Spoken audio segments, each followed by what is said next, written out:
All right, good afternoon. Thank you. As soon as we're done here, we will have our friend Yasmin Sharif, who you well know is the Executive Director of Education Cannot Wait. She will be joined by Elaha Mahboub, the co-producer and writer of a new film entitled Rule Breakers. They will brief you on the situation of girls' education in Afghanistan ahead of International Women's Day, which is actually celebrated tomorrow. Besides International Women's Day, which we're commemorating today, today is another very special day. Do we know what day it is? It's the birthday. It's the birthday of Gisela Schwinghammer, Benno's mother, and we wish her a very happy birthday back in Germany. And I'm a gentleman. I will not say which birthday it is, but I know she will have had a great birthday, and her son should be with her. So as mentioned, we did commemorate International Women's Day today. You will have seen that the Secretary General spoke at the event to mark the day this morning in the General Assembly Hall. He said that in every corner of the world, we are seeing from pushback to rollback that women's rights are under attack. Centuries of discrimination, he said, are being worsened by new threats. Instead of mainstreaming equal rights, we are witnessing the mainstreaming of chauvinism, misogyny, adding that we cannot stand by as progress is reversed. We must fight back, and we must never accept a world where women and girls live in fear and where their safety is a privilege rather than a non-negotiable right. There was also a message from our Deputy Secretary General and a fantastic performance by the Broadway cast of Suffs. I hope you enjoyed it. Turning to the Middle East, I can tell you the Secretary General is concerned about the recent clashes on the coastal city of Syria, including reports of extrajudicial killings and civilian casualties. The Secretary General strongly condemns all violence in Syria and calls on the parties to protect civilians and cease hostilities. The Secretary General is alarmed by the risk of escalating tensions among communities in Syria at a time where reconciliation and peaceful political transition should be the priority. After 14 years of conflict, Syrians deserve sustainable peace, prosperity, and justice. We also have a statement that we shared from along the same lines from Geir Pedersen, a special envoy for Syria. And also want to add that Izumi Nakamitsu, the High Representative for Disarmament, briefed the Security Council this morning on the chemical weapons file on Syria. And staying in that country, a new report issued today by the International Organization for Migration highlights a notable decline in displacement since mid-December of last year. IOM, however, reveals that 1 in 5 of those who remain displaced, primarily in Idlib, Aleppo, and Hama, are residing in tents or in makeshift shelter under, as you can imagine, are very harsh conditions. As of January, more than 3.4 million internally displaced people were in northwest Syria, including almost 2 million in Idlib and Aleppo. IOM is looking to help more than 1.1 million people in Syria in the first half of 2025. And in January, IOM also issued an appeal for $73.2 million to meet those needs. We hope that the appeal will be heeded and cash will be coming in. I want to turn to the occupied Palestinian territory and especially the situation in the West Bank, where humanitarian colleagues warned that the operations by Israeli forces in the north continues to have dire humanitarian impact. In Tulkarm, our colleagues at UNRWA report that the Israeli authorities have started demolishing more than 16 buildings in Nur Sham's refugee camp after destroying more than 24 homes in the areas over the past week. Demolitions in Jenin, Tulkarm, and Nur Sham camps are taking place while most of the camp's residents, tens of thousands of people, are displaced and unable to return to their homes. Those displaced are staying in public shelters in Jenin and Tulkarm. They lack water, they lack medicine, they lack bedding and sanitation facilities, as well as hygiene and cleaning materials. That's what a new assessment by OCHA, UNRWA, and our partners last week of nearly 24 public shelters. Less than half of the people in our teams interviewed said they could afford food, with many reducing or skipping meals. Children are also unable to attend school. Since the start of the operation by Israeli forces in January, we and our partners have been providing life-saving assistance to affected people. Food parcels and meals are being distributed to families every day. More than 5,000 families have received cash assistance to help meet their basic needs. And bedding and dignity kits have also been provided. Water storage and mobile latrines have also been delivered in Jenin, Tulkarm, and Tubas. Meanwhile, access restrictions continue to hinder the movements of people across the West Bank. OCHA reports that the closure of the Tayassir checkpoint since February has restricted the movement of more than 60,000 Palestinians between the northern Jordan Valley and the rest of the Tubas governorate. Access to markets, workplaces, and services have been severely constrained. Today is the first Friday of Ramadan, as you know, and access restrictions imposed by Israeli authorities have prevented thousands of Palestinian worshippers from reaching holy sites. While Israeli authorities have allowed Palestinians access to East Jerusalem and the H2 area of Hebron, they have imposed restrictions based on age and gender with the conditions that people entering East Jerusalem possesses Israeli-issued permits. The authorities have also set up hundreds of metal barriers to tightly control people's movements. OCHA has deployed teams to monitor people's movements throughout the checkpoints to identify potential protection risks and possible measures for Palestinians to cross, with particular attention to the most vulnerable, such as children, pregnant women, and older people. Initial information indicate that fewer people crossed and fewer checkpoints opened this year compared with Fridays last year. And in Gaza, OCHA reminds us it's been almost 1 week since the crossings were closed, preventing aid from entering with dire consequences for civilians who've endured months of immense suffering. It is critical that humanitarian assistance be allowed to enter Gaza without delay. Under international humanitarian law, Israel, as the occupying power, is required to ensure that people's essential needs are met, including by facilitating aid and across all areas of Gaza. And some tragic news from South Sudan to share with you. Today, a UN helicopter came under fire as it was attempting to evacuate South Sudanese military personnel in Nasir in Upper Nile State. A crew member from the UN helicopter was killed and 2 others sustained serious injuries. Several members of the South Sudanese military force, including an injured general, were also killed during the attack.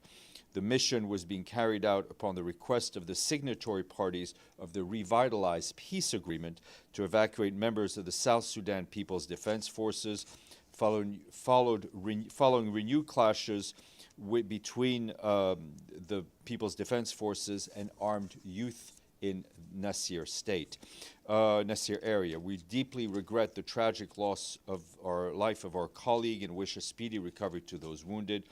We also regret the killing of those that were attempting to evacuate. The mission urged an investigation to determine those responsible and hold them accountable, and calls on all parties to avoid further violence. And turning to the Democratic Republic of the Congo, our humanitarian colleagues today warn that conditions in the east are worsening as the fighting is continuing. In South Kivu, there's been a sharp increase in cholera cases. Authorities in Uvira and the province's second largest city have recorded more than 200 new cases and 2 deaths over a 2-day period only. Health facilities will urgently need more medical supplies to contain the spread. OCHA tells us it's carrying out assessments to determine the needs of displaced communities as security situation permits. Between the 1st and the 3rd of March, more than 11,000 people were reportedly displaced by fighting in Kabare, some 25 kilometers north of Bukavu. Meanwhile, in North Kivu, our partners warned that nearly 18,000 children are suffering from acute malnutrition, particularly in areas where returnees are arriving, and we and our partners are doing all we can to provide critical support as the response in the province is picking up and we're able to reach more areas. Turning to Bangladesh, the World Food Programme today appealed for urgent funding to prevent the food ration cuts to over 1 million Rohingya refugees in the country. Without new funding, WFP said monthly rations must be halved to about $6 a person, down from $12.50 a person, just as people are preparing to observe Eid, marking the end of Ramadan. To sustain full ration, WFP requires urgently $15 million for April and $81 million until the end of the year. WFP underscored that for a population with no legal status, no freedom of movement outside the camps, and no sustainable livelihood opportunities, further cuts will worsen the protection and their security needs. Women and girls in particular may face heightened risks of exploitation, trafficking, prostitution, or domestic violence. Children may be pulled out of school and forced into child labor, while girls may be married off at a young age as families resort to desperate measures to survive. And on the same subject, but in a different part of the world, WFP also said today they may have to cut half life-saving food and nutrition assistance for 2 million people across the central Sahel in Nigeria in April if they do not receive urgent funding. This comes as the lean season, the period between harvest when hunger peaks, is anticipated to arrive earlier than usual this year across the Sahel. Millions, including refugees and internally displaced people, rely on the World Food Programme's food assistance for survival. Some of the most vulnerable population will be impacted, including Sudanese refugees in Chad, Malian refugees in Mauritania, internally displaced people, and vulnerable food insecure families in Burkina Faso, in Mali, Niger, and Nigeria. WFP urgently requires $620 million to ensure continued support over the next 6 months. And more tragic news, this one from Yemen, where the International Organization for Migration today said that 2 boats carrying more than 180 migrants capsized off the coast of Yemen, Dujarric district in Taiz Governorate. The incidents, which took place yesterday, occurred amid some of the worst weather in years, as local reports tell us. The vessels, which were attempting their dangerous journey from the Horn of Africa, sank in rough seas, a known risk during this season. IOM said among those on board were at least 124 men and 57 women, while 2 Yemeni crew members were rescued. All passengers and the remaining crew are feared dead, with no bodies recovered so far. The IOM said that these latest shipwrecks are a sobering reminder of the grave dangers migrants endure in the search of a better future, adding that smugglers continue to gamble with human lives, pushing people into dangerous journeys despite weather warnings. IOM stressed that there is critical need for adequate protection and alternatives for migrants, as we've been saying for a long time. Lastly, just want to flag that today the Food and Agriculture Organization released its monthly food price index. The benchmark for global food commodity prices rose in February, propelled by an increase in sugar, in dairy, and vegetable oil prices. FAO food price index averaged 127.1 in February, an increase by 1.6% from the previous month. FAO has also released another report that provides analysis for the food situation by geographic region. Looking ahead at 2025, the report highlights that 45 countries, including 33 in Africa, 9 in Asia, 2 in Latin America and the Caribbean, and 1 in Europe, are currently in need of external assistance for food. Take a look at the report.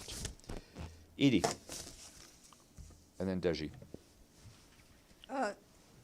Thank you, Steph. Does the Secretary General have any comment on a letter that President Trump sent to the Iranian leader seeking to restart nuclear talks? I mean, we've only seen press reports of the letter. Obviously, any effort that can lead to dialogue to resolve outstanding issues would be welcome. Deji, and then we'll go to Benno online because it's a special day for him. This morning we saw the statement from Geir Pedersen concerning the incident that happened in Syria, coastal provinces. Does the Secretary General have any more additional comments on this? Deji, with due respect, I read the whole statement from the SG on that. It's okay. We'll go to Benno. Benno, did you pay attention? I did pay attention, but I was let in a bit late, but I heard you mentioning my mother, so I want to thank you for that. She's a big fan of yours, so I think she will be ecstatic. Go ahead. I had a question as well. Go ahead. Edie asked my question, but like regarding the letter to the Iranian government, does the Secretary General think that new negotiations are the way to go? I mean, like there is a deal on the table and in place already. Shouldn't we build on that rather? What's his view on this? I gave a very general answer to Edie because we have not seen the letter itself. So we'll take a look at the letter and I think come back with a bit more detailed answer. Thank you. All right. Any other questions? That's it? Friday? All right. Happy Friday. Wow. Wow. All right. If you're going to be that way, please stay. We have our wonderful guests, Yasmin, who I will get